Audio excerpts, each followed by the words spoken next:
আপনারা অবগত আছেন রাজধানীর বাড্ডা থানাধীন ইউনাইটেড ইন্টারন্যাশনাল ইউনিভার্সিটি এলাকা হতে আমরা অস্ত্রধারী সন্ত্রাসী মোহাম্মদ মোজাম্মেলকে গ্রেফতার করেছি, তার একজন সহযোগী সহ। এবং উদ্ধারকালে তার কাছ থেকে আমরা 2টা ম্যাগাজিন এবং 2 রাউন্ড গুলিও উদ্ধার করেছি। আপনারা জানেন যে র্যাপিড অ্যাকশন ব্যাটালিয়ন র্যাব প্রতিষ্ঠা লগ্ন থেকে বিভিন্ন ধরনের অপরাধীদের গ্রেফতারের ক্ষেত্রে অগ্রণী ভূমিকা পালন করে আসছে।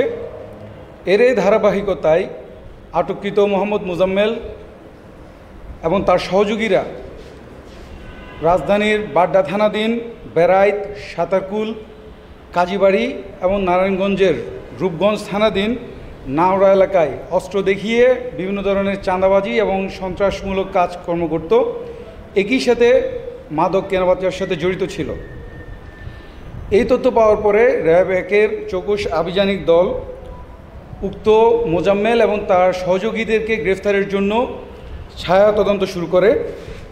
পরবর্তীতে বিভিন্ন তথ্যপত্র বিশ্লেষণ এবং মাঠ পর্যায়ের বিভিন্ন তথ্যের উপর ভিত্তি করে জানা যায় আটককৃত অস্ত্রধারী সন্ত্রাসী মোহাম্মদ মোজাম্মেলের বিরুদ্ধে ইতিমধ্যেই রূপগঞ্জ থানায় অস্ত্র মামলা এবং হত্যা মামলা রয়েছে।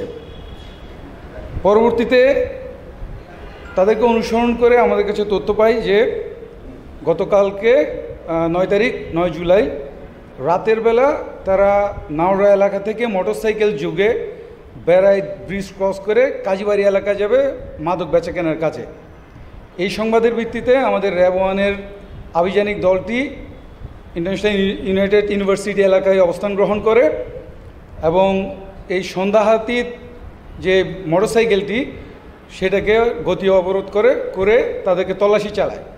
তল্লাশিকালে এই যে জব্দকৃত একটি বিদেশি পিস্তল, 2টি ম্যাগাজিন এবং 2 রাউন্ড গুলি পাওয়া যায়। এবং তার সাথে তার সহযোগী ছিল মোহাম্মদ ইব্রাহিম খলিল বাবু। এই দুজনকে প্রাথমিক জিজ্ঞাসাবাদে তারা যে মাদক কারবারি, অস্ত্র ব্যবসা, অস্ত্র ভাড়া দেওয়া এবং চাঁদাবাজি এইসব কাজের সাথে তাদের সম্পৃক্ততা তারা স্বীকার করে।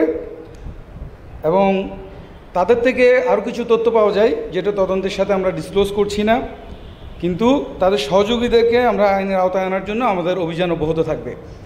একই সাথে আমরা নিশ্চিত করে বলতে চাই রাজধানীর নিরাপত্তা এবং আইনশৃঙ্খলা রক্ষায় সন্ত্রাসী এবং অস্ত্রধারীদের বিরুদ্ধে আমাদের র্যাবের অভিযান অব্যাহত থাকবে। গ্রেফতারকৃত আসামিদের বিরুদ্ধে আইনগত ব্যবস্থা প্রক্রিয়াধীন রয়েছে। KTV বাংলা, বিশ্বের চোখে বাংলাদেশ।